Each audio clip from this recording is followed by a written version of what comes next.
Okay. All right. Who's the Hello. robot voice? Let's just start from the beginning, and we'll see how this goes. My name is Joe Vasicek. I'm the moderator of this panel, and welcome to the panel. The panel is the future of fantasy, and for this panel, I'd like to try to have a lot of audience participation. Try to open it up a little early to Q&A. So if you have any questions, be sure to post them in the chat on the Discord server, and our committee member here will get them out for us. I'd like to open up probably at least about half an hour if we can for Q&A at the end. So also I am running a 7-year-old computer that may or may not crash at some point. So that way we'll have plenty of things to go with if I end up dropping out. But let's start from the top with Alaya. If you could introduce yourself briefly and tell us about what you write, and we'll go from there. Okay. I'm Alaya Don Johnson. I am the author of 7 novels for adults and young adults, most recently Trouble the Saints, out in July 2020 from Tor Books. I also have a short story collection, forgot to mention that, Reconstruction, out from Small Beer Press like a few weeks ago. And I've written 2 young adult novels with Scholastic, The Summer Prince and Love is a Drug. And so I write fantasy and science fiction kind of interchangeably. I haven't really merged them yet, although I'm sure that's coming. And Trouble the Saints is historical fantasy that it takes place in 1941 New York City, and it follows a woman who's been a hit woman for the mob for the last 15 years and has been passing as white, and she has a kind of uncanny power in her hands that allows her to have like an extra ability to aim, and she's been coasting on this power, both societal and magical, for too many years, and now all of these demons are coming back to haunt her. All right, thank you, Alex. Hi, all. I'm Alex Harrow. My pronouns are he or they, and I'm a queer science fiction and fantasy author. I also kind of write both interchangeably. My latest book is Empire of Light. That's my debut science fiction that I always pitch as Gay Firefly with magic, because it's alternate Earth sci-fi, but it also has scary magical powers and assassins. And yeah, it's kind of anti-government dystopia, i.e., realistic fiction. I don't know, but it definitely overlaps some of the genres. So that's why I'm here. I kind of like to blur the lines and blur genres, and I feel like that's kind of where we're going with fantasy. But yeah, that's me. Cool. Thanks, Jessica. Hi, so I'm Jessica Day George. I'm the author of 16 now fantasy books.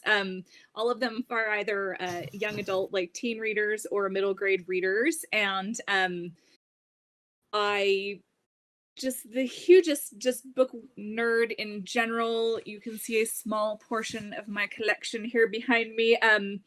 And I also have a newsletter called Jessica Recommends, because I'm always reading something. I read about 200 books a year. And so I've started like forcing people to sign up to hear my thoughts on books as well.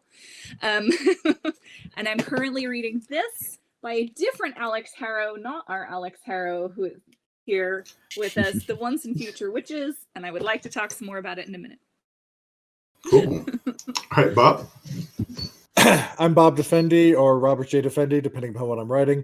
I've written the Death by Cliche humor, fantasy humor novels about a game designer who gets shot in the head by a loony fan and ends up in the worst game of all time. Obviously, it's autobiographical. I've also been a game designer for many, many years, since like 1996. Written for Space Master. I wrote for White Wolf. I wrote for a lot of different people. So that's me. I've done a lot of hard sci-fi novels. Those haven't been published as much. So that's me. Sweet. Rafael? Hi, my name is Rafael Hohmann. I'm an epic fantasy writer. My most recent books was the completion of a trilogy called the Sunrider series. It's basically Marvel superheroes meets Lord of the Rings. Superpowers and swords, having a lot of fun with that. I've been in multiple anthologies. I've done digital art and design for over 15 years. I love creating maps for epic fantasy stories. I love creating epic fantasy books that are full of art, illustrations, diagrams, map, designs, you know, all those little extras that can make a book feel a little bit more fun to enjoy. Yep. Sweet. And I am Joe. I am an indie author. I've written something like about 24 novels now, and a bunch of short stories. A bunch of them have appeared in a bunch of like semi-pro zines and other stuff.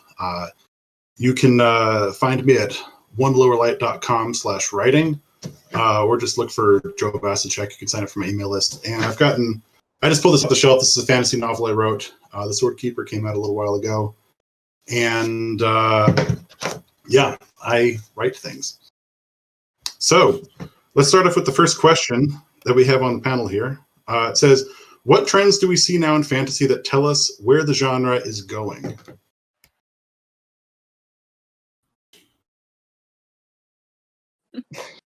Go ahead. No, I'm not moderator. Bob, you're giving me permission to speak. Thank you. I am. So this book that I flashed up, I'm not sure if you can see what it's called or if it's reversed, whatever. It's The Once and Future Witches, and I've just been noticing that I'm seeing a lot of witch stories, all the way down to picture books even. This one's adult, and sort of like a lot of the middle grade is reminding me of sort of The Worst Witch. Remember those books? And then there's like the cute new Netflix series and stuff where she's like a student witch, sort of a Harry Potter vibe. And I'm noticing that I'm seeing it a lot more that it is fantasy as opposed to horror. And there's certainly some horrific elements, but I'm loving there's lots of like herbal magic, lots of humor, lots of sort of urban fantasy with like modern witches. Zoraida Cordova is writing the Brooklyn Brujas series that's Latina witches, like what they learned from their grandmothers. And I'm seeing a lot of that vibe, which I super love. Lots of it for middle grade that's like super fun. The Witch Wars and stuff like that, which has a lot about like fashion, like witch fashion, like part of the competition to be named the best witch in the Witch Wars is having the best witch outfit. And so there are like witch, you know, couture houses that are striving to dress the candidates and stuff like that in the perfect pointed hat and things like that. And I love it. It's very fun. It's very playful, you know, as you get younger, of course. But then the older ones are very, and the adult books are very like, very feminist, very female empowering, very much like your family lineage and what you learned from your mother and your sisters and your aunts and things like that. And I really love it. And I feel like it's a trend that's come back again because a lot of my favorites were, you know, late 80s, early 90s, The Worst Witch, and those, they kind of fell by the wayside, and then it's come back around. It's their turn again, and I'm very excited. All right. Thank you, Jessica. Anyone else want to field that question? What trends do we see that tell us where the genre's going?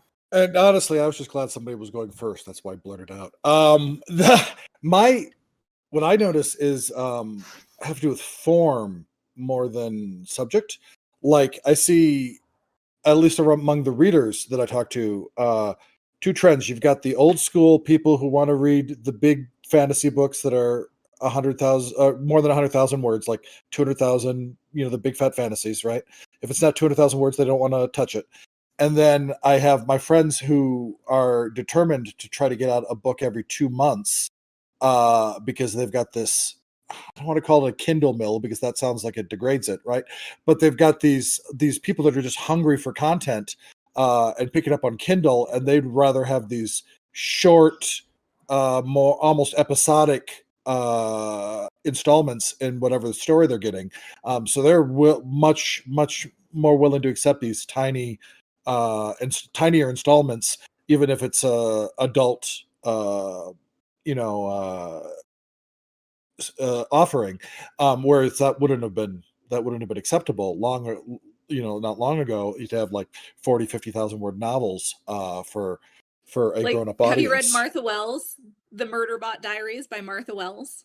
I haven't. Those are really good. Yeah, I've heard great things about them. They're little novellas, and exactly what you're saying. I could see 10 years ago she probably would have waited until that was a whole thing and then published them like that. But instead they're coming out like in little, and it's super fun because you can knock one out in an hour and feel very accomplished. You've read a fun story and you can move on with your day. It's not a time commitment like Sanderson. Exactly. And just the practicality of getting those books out means that they've got to be short. You've got to get it's more of like writing romance. You've got to get them out quickly, and that requires a smaller a smaller I work don't know, count. man. Some of those romance novels, I used to shelve those suckers. They're still big. Yeah, some of the big ones, but like the yeah, there's the monthly serials, yeah, for sure. Yeah, there's like yeah, the that are like single mom. 25, 30,000 words long or something. Yeah, they hit exactly their formula pieces and they're out. You can write them in like 2 weeks. I suspect that Martha Wells actually wrote those back in like 2012, 2013, because that was kind of a trend in indie publishing, was that you would write very short installments and make them very sequential, and you make the first one free and then you posted that. So that's also a trend that I see happening in indie a lot, Bob. Yeah. And then the third trend I see isn't in novels specifically, or in written fiction, or in typed fiction, but in video fiction. I'm pointing towards my television. You can see my television. But like for Netflix and Amazon and everybody looking for the next, Game of Thrones style TV series. It's probably my watching habits, but Netflix just keeps on offering me the next TV show about young magicians or young witches or young, fantastic people, because I've watched so many superhero and fantasy and sci-fi TV series at this point, but people are hungry for whatever that next big hit, whatever the next Altered Carbon or whatever, or Expanse is going to be, because none of them have quite hit, right? Like Game of Thrones did, and everybody is expecting the next big one to hit. So we've got that whole, if you're a TV writer right now, it's your golden age. If you, because the episode counts down and the job market's up.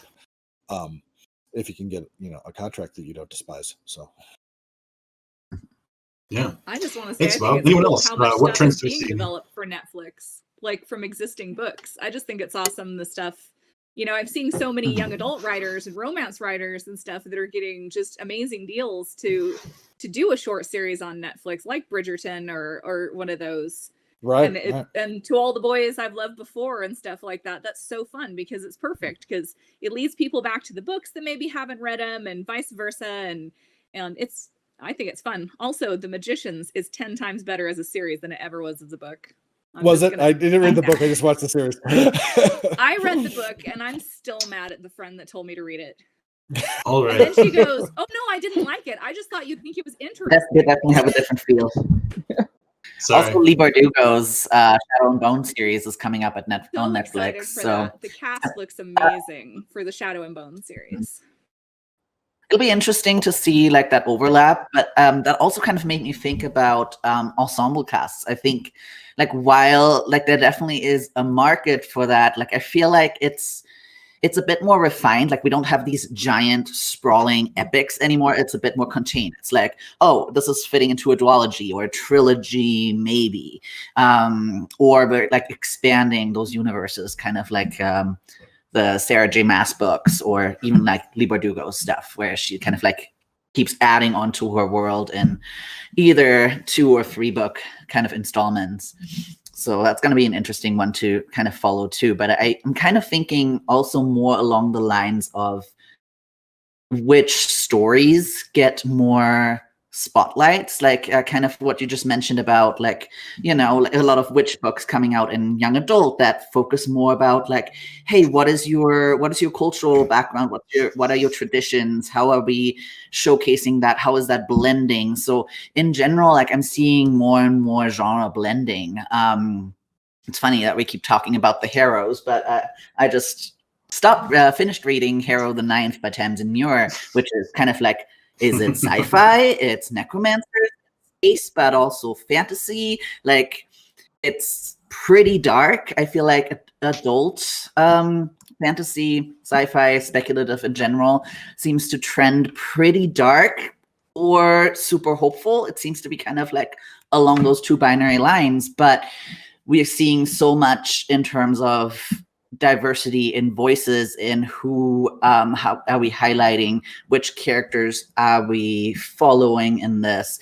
I'm seeing a lot of like specific blending in like gender lines as well, where it's like, oh, hey, hi, space is no longer binary. Like, why would it be? Because it's space or it's fantasy. There's a like whole new world that's coming up, and let's explore that and kind of answer some of the questions that we face here in our real world. But how does this look like translated into a fantasy setting, or how can we pull from different cultural backgrounds to make that happen? Cool. Yeah, that's a great question on why would space be binary. I mean, just getting into alien species, you know, the whole concept of binary gender is, you know, silly when you as a starting point. And as technology, you know, increases, I have that question with every character I come up with, is when I'm writing sci-fi, like, how do they treat gender? Is it fashion? Is it like part of their identity? I mean, Is how? it fashion? I seriously, like, Sorry, I just like a family joke. Like, we'll come out with something and be like, "Is it fashion?" Like this. yeah, like, I mean, I mean, so, for some people it might be, you know, for some people might take it very seriously and be offended, you know, if you get it wrong. Some people might, you know, change their identity, you know, constantly on their whim, you know. Everybody's going to have different takes on things, and you're going to need to like, keep track of it. You know, when someone gets your name wrong and you're maybe too embarrassed to like correct them, so you just keep answering to like totally the wrong name for it. And I just think, like, imagine if someone got like your gender wrong, like in a story, and you just went with it just so that they didn't feel uncomfortable. That would be so. I feel like that's kind of also where we're getting into tropes, though, where it's like, oh, you know, like some of the fantasy tropes that are no longer really holding, because it's like, oh, what if you have a chosen one narrative and it's like, oh, like a person of this gender will come and do this thing, and then you have a trans character happening to fill that role. Right. So I feel like it it has to be a young farm boy, so I guess I'll have to be a young farm boy while I do this job. I think to get off this farm, I'll become a boy. Well, it's interesting because I know in the Murderbot. Well, it's interesting because I know in the Murderbot series, the Murderbot is never actually gendered, and so some people will call it a he, some people call it a she, some people call it an it, and so that's just kind of been an interesting dynamic thing there. We haven't heard much from Alaya and from Rafael, so I'm wondering, do you have any answer? What's your take on this question? Let's start with Alaya. Is it Alaya or Alaya? Alaya. Alaya. Yeah, it's interesting. I've been thinking about what the other panelists have been saying. I definitely have picked up on this, on two things, right? One is this kind of increased prevalence of these like shorter, more compact narratives.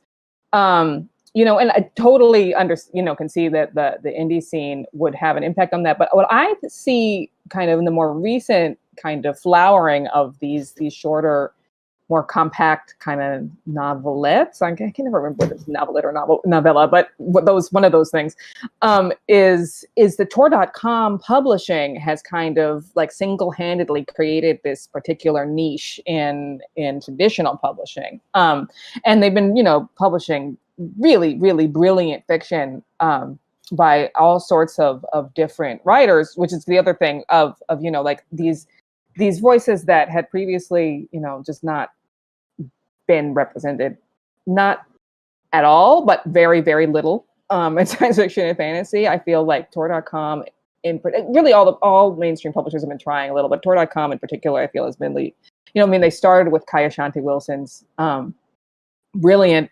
novelette.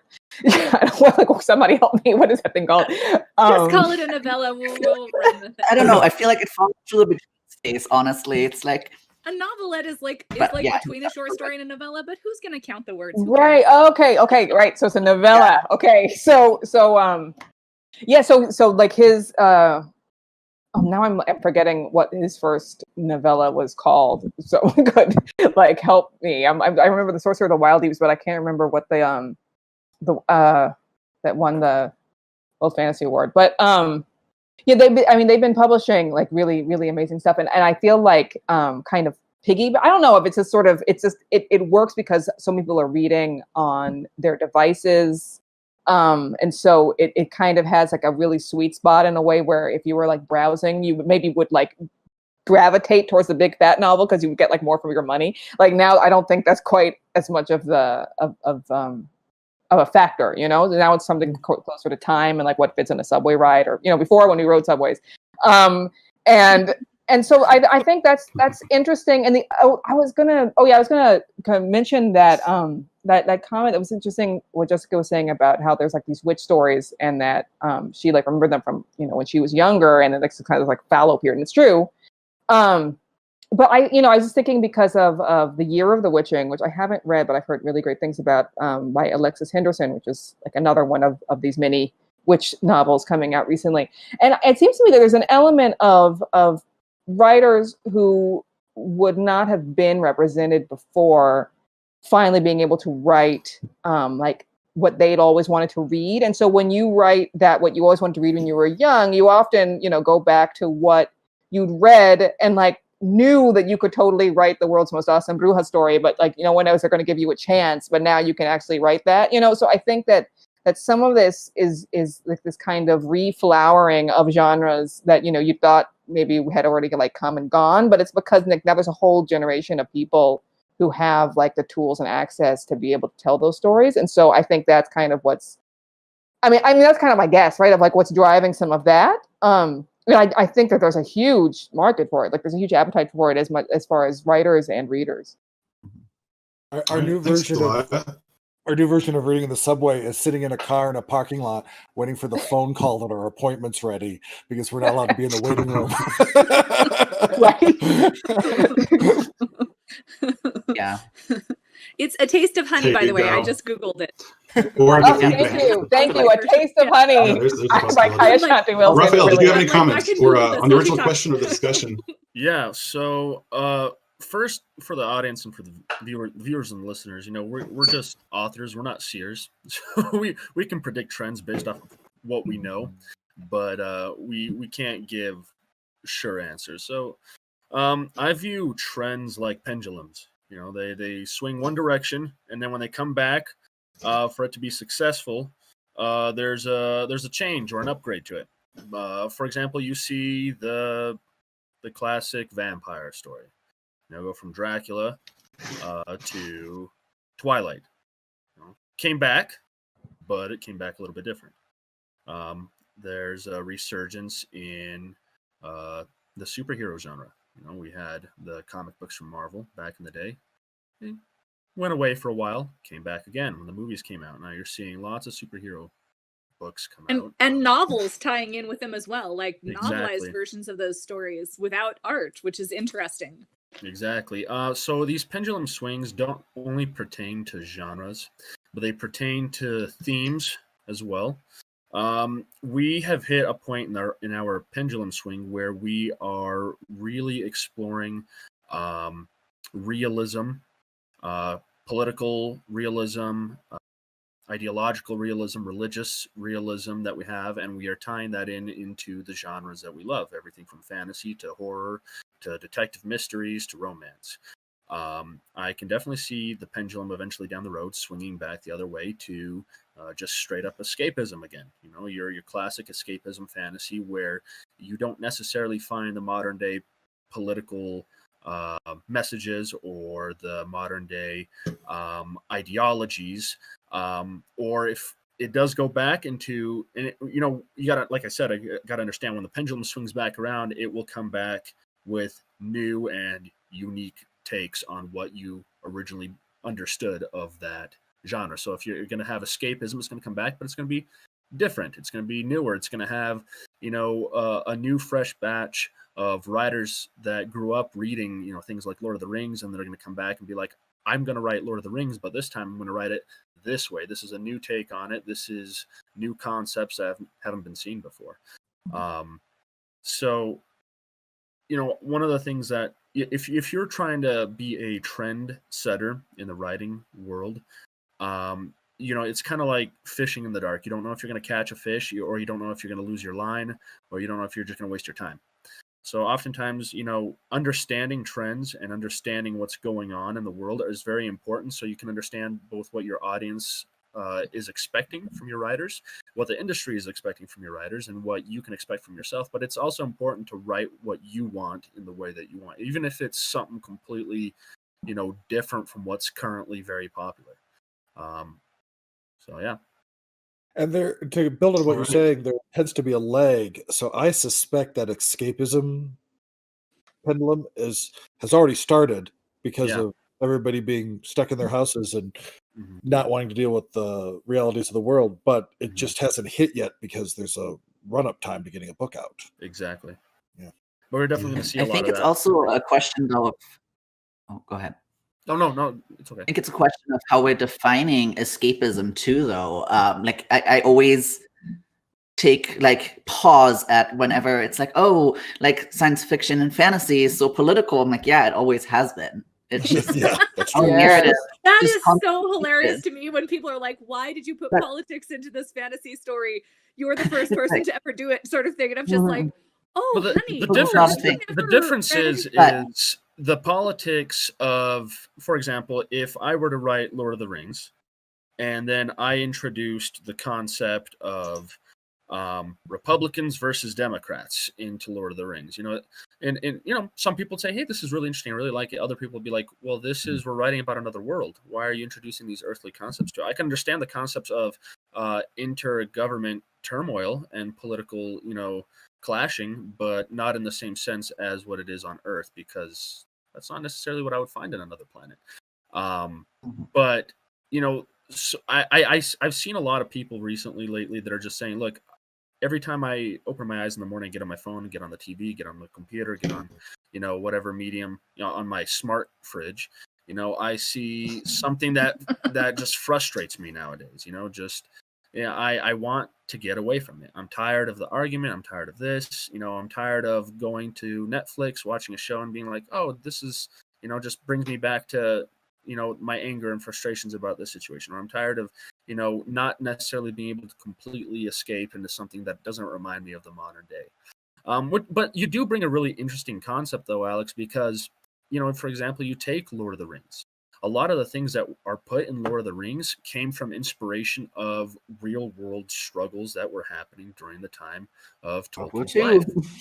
So, but that's where the imagination and the artistic skill comes in, to be able to write a story where you can take inspiration from those things without, shoving something down someone's throat, but that's more on the escapism. If you want to go the other way and really, spark an ideological message, or to teach something, or to show something, then be upfront. It depends on what trend you're kind of trying to write towards, and either way is fine. I also think in general, when it comes to escapism, I don't know, I'm kind of looking at it also more from the sense of hey, I want escapism in the form of, if I see I'm seeing the news right now, getting all I get texts about hey, this political bill just got passed, which is trying to discriminate people of this origin or trans people or whatever, and putting those characters into a fantasy setting and have them be the people that succeed, where their identity isn't an issue, but it's just part of who they are, but it's not problematized. I think that's another big part of that escapism that we kind of seek in fiction, and that gets more and more of a stage where we have characters from marginalized identities that might even experience marginalization, but it's not the main problem. They still get to see their happy ending. They get to succeed in whatever they're doing. There's just so many more facets. I feel like that's kind of where escapism is kind of getting us as well. That's why I like about the concept of a pendulum swing, though, is because every time it comes back to something, it comes back with a few changes in it, and a few differences. But the nice thing is, regardless of what trend changes there are, there's always going to be some things that stay the same. Books that make you, as a reader, really cry the most, or make you stand up and cheer, regardless of whether it's escapism or realism or whatever, it is. Those are the books that are going to impact a reader the most, that they're going to love the most. So there's, you can have trend changes, but you're going to also have things that will always stay consistent as well. The underdog story, or the I see Cinderella we've got a story, has been lively- around for thousands of years. Yeah, and like I do presentations on this because I've done several retold fairy tales. Like, why is that consistently popular? Rick Riordan and his mythology, books that he's written and also that he's producing and stuff. Why are they so hugely popular? Who hasn't? No matter, you could be in the most majority, middle-aged white guy in America, but you have felt picked on at some point in your life. So, you want the little guy to win. You're going to feel like, a connection to someone. And I feel like no matter what the trends are, or what kind of fiction it is, at its heart, so many of the stories that make you cry or stand up and cheer are because someone who has been picked on, bullied, made to sleep in the ashes, didn't inherit their dad's mill, they only got the cat or something like that. They win. They marry the princess, they marry the prince, they get the job they wanted, like all the things happen to them good in the end, despite the ups and downs, because that's going to be popular with human beings till the end of time. Yep. Right. I see we've got a lively chat going on right now. Let's open it up to questions. Okay, we have the question from Thornbriar today. Is there a place in the market for direct referential critique, such as in the form of critical fanfic? It's interesting. I mean, sure. If I feel like, if you do it well, I'm pretty sure you could convince somebody to publish it. Basically, as long as you're doing it well and you're not, like actually taking someone's IP, those would be the two big issues. Referencing fanfic. 50 Shades of Grey is technically a fan fiction of Twilight. You just have to make it, different enough that you're not infringing on someone's copyright. And file the serial numbers off enough. Right. Yeah, you gotta. But is critical? I didn't understand. Like critical, like a criticism. Like, here is my book about what does and doesn't work in Harry Potter or something like that. Because there's definitely something for that, as long as you're actually doing a critique about what does and doesn't work in something. Sure, and there's been books published and even classes taught on this. But if it's just like, I just hate him so much and this is why he sucks, like nobody wants that. Or it could be critical. That's what Twitter's for. Like every National Lampoon book. That's what Twitter's for. Right. If it's parody has certain protections, right? So you could certainly. There was a Tingle parody of Harry Potter recently. Wasn't there? I remember seeing this. Tingle Rowell Carry On stuff it basically originated from her writing about a fangirl writing basically Harry Potter Twilight fanfic, and then she decided, let's publish it because it's parodizing all of that. But everyone reading it, it's like, oh, this is clearly like gay Harry Potter vampires. Like, that's what it is. But so I feel like that already exists. But I also think like critical responses to anything that we read often is what's getting published, right? Like that's often what motivates people to write, when it's like, hey, I have a response to this. I want to come up with characters who do this in a different way or don't do this thing. Rachel Hawkins just had a book come out a week or two ago, The Wife Upstairs, that is basically how she always wanted Jane Eyre to end. It's fabulous. It's a Southern Gothic modern version of Jane Eyre. Like, what if Jane Eyre found out about the wife in the attic and said no? So it's great. It's a lovely book. Or you write the next Harry Potter where Harry meets Malfoy, decides they are best friends, and he decides, you know what? No, I'm gonna stop Voldemort, but because I want to take over instead and be the one in charge of the. He goes evil. Yeah. But, yeah. That Great. is actually. Do we have any other questions? Cassie Oh, sorry. I was just saying, Claire's books are that. Okay, we do have another question from Brittany Passmore, who asks, have you seen people blending sci-fi and fantasy a lot? Is that or can that be successful? Oh, yeah. Star Wars? Yeah, absolutely. It's Star successful, Wars, but that's that often- age-old argument, right? Are you saying that the Force is not the scientific method? It was a fantasy, y'all. it's successful, In but space. I tend to see it work more successfully when they focus a little bit more on one specific versus the other. So it's primarily science fiction, but there's plenty of fantasy elements in it. You know, you have the prophesied hero, you've got the wise mentor, you have these tropes that you see in fantasy, but they're thrown in a science fiction setting. You know, Yeah. because when I want to read a science fiction book, I want to read a science fiction book. When I want to read a fantasy book, I want to read a fantasy book. If I want to read a science fiction fantasy blend, you know, those are hard to find, but you're going to have to really convince me that they are well paired together. You know, you can't give me watermelon barbecue sauce. You know, those don't pair well together. You got to make sure that you, if you're going to throw me in a fantasy world, but this fantasy world's got lightsabers in it, you know, I got to understand why it's got lightsabers in it and how that works in a fantasy world. So yes, I have seen a lot of experimentation with in indie books. There's a lot of people trying a lot of really wild and interesting different things. And I think there's, I mean, like Skyward by Brandon Sanderson.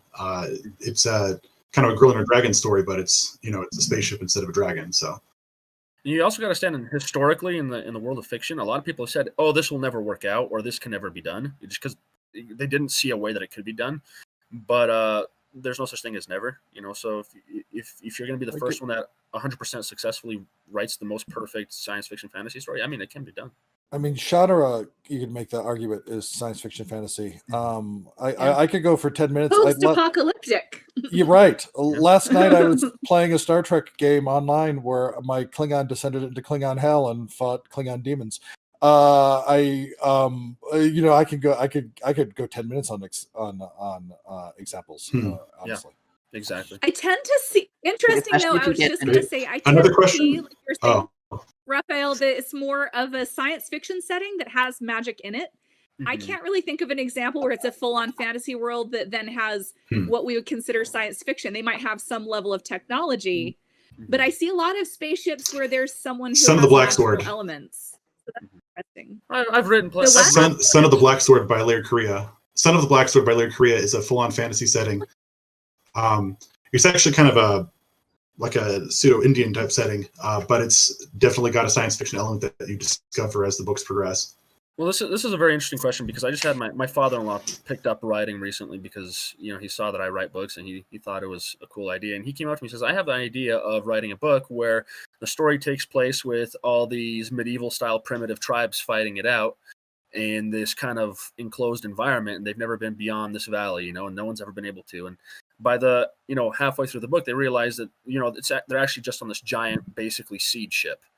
But it's this primitive society that's been, you know, so it starts off in a very fantasy sword and sorcery fighting, but you end up realizing that you're on a spaceship. So can you have a story that's science fiction fantasy? And I told him, you know, if you can, but if I'm reading a book and I get to chapter 28 and I realize for the very first time, oh, this is on a spaceship. And this entire time I've been thinking, you know, I'm in the middle of this massive, you know, giant fantasy kingdom. I'm going to be kind of ticked as a reader. So if you're going to blend the two and you want to do it gradually, give us enough hints as a reader that we know where this is going. Because otherwise, I'm going to be ticked. Because if I'm reading a romance book and halfway through both characters are brutally killed, and then we're following this crazy violent horror story, then I'm like, what in the world is this? Dan Wells had that problem with I'm not a serial killer, and so now, like in the first chapter, he just outright says, "Oh, by the way, it's a demon." Or something along those lines, just so that there's no confusion. I remember reading that for the first time and being like, I feel like that kind of comes into, though, like, read as much as possible in your genres, like know your genre expectations, your tropes, and also study pacing, because Rafael, what you just mentioned, like, that's a pacing issue, right? Like, if I am like in a fantasy world where spaceships exist, give me that in chapter 1, like leer that into your story and make those decisions of what do you need for that story and where do these two intersect. What's your story logic in here? I feel like that's Exactly. That's kind of like the craft question You can behind tell it. it's a straight And yet, sword and sorcery um, story if the sword and sorcery people find a piece of tech at the beginning and it's obvious to the reader what it is, you know. I mean, just like a counterpoint to that, though, I have to say, like, one of my absolute favorite science fiction, I don't know, fantasy, whatever novels, like, ever, that probably, like, made me realize I wanted to be a writer is a Diana Wynne Jones novel, which I now think I should not name because that might, like, spoil it. But, Which one, like, John's it totally Lot does or that. Howl's Moving Castle? No, Which it's not. one? No, you have to tell me. Okay, guys, like, All plug right. your ears, okay? Behind me. Next question. Next question. It's Hexwood. Oh, Hexwood. Oh, yeah. Okay, next Right. question Do we- is from Broommaker Today and asks, what effect do you think the rise in self-publishing is having on the kinds of fiction being written today? Very good question. The Anyone way else wanna field books are first? formatted and created definitely is heavily affected. You see plenty of indie publishers right now realizing, hey, if I publish a book a month, I'm going to have a larger chance of making more money than if I, take my sweet time and publish a 250,000 word novel once a year. So you're seeing, and this is especially in the romance genre. This is, you're seeing people pump out 10, 12 books a year in the romance genre. And this adds for, a more competitive environment, more of what we call a book mill a little bit. I know Rob was mentioned that briefly. We're seeing in the traditional industry, the traditional book publishing industries, they're realizing, look, we're having a lot of our trad pub authors kind of jump onto the boat, the indie boat, and kind of do half and half, because there's a lot of money that can potentially be made, especially if you already have a name out there in the indie, because you can make a lot more money if you are successful already, if you're indie publishing, because just the percentages that you can get off of it, and that's dependent on, do you have the skills to market it? Do you have the same capabilities as what a traditional publishing company can do for you? You're also seeing a lot of genre bending and edge cases out there. Like, I don't think that the thoroughly uninteresting Tales of the Vampire Accountant could have been published, 15 years ago. But I love those books. Right? And a final question then. Wasn't there one like it's like an Amish final question? Sorry. Final question from Oh, sorry. is, can each of you name a favorite or formative book? A favorite what book? Favorite or formative book? Favorite or formative book? Let's just go down the line. Alaya, can we start with you? Well, now that Diana Wynne Jones is on my mind, so yeah, like totally Hexwood. Like I know, like those books blew my brain open. Like all Diana Wynne Jones novels. Thanks. Mm. All right, Hey, Alex. I'll have to, because we're in the LeGuin Room, I'll have to mention Ursula K. Le Guin stuff. Wizard of Earthsea was kind of like my fantasy crack as like pre-Harry Potter, but also her Left Hand of Darkness, where I just kind of like read this book and I was like, wait, people are writing stories that do these things? Okay, I want more of this. There's some problematic stuff in there, like looking back at it, and like, can we maybe not make with the buried gaze trope, but at the same time, it's these books that are just like, oh wait, this is there, give me more of that. So yeah. Thanks. Yes, I see you pulled off a couple books off your shelf. We're going for all Diana Wynne Jones all the time. Dog's Body is my favorite of her books. I love it. The greatest love story ever written about a star and his human. And and also Howl's Moving Castle, of course. Don't see the terrible movie, just read the book. This is my beautiful, fully illustrated edition that my husband won't tell me how much it cost that he bought for me, because I love it so much. So good. Oh, thanks, Bob. Any Terry Pratchett book with Vimes as the main character. They taught me that humor can deal with like intense questions about the human condition. And one of the books, is talking about the difference between the civilized man Vimes and the beast that lives within him.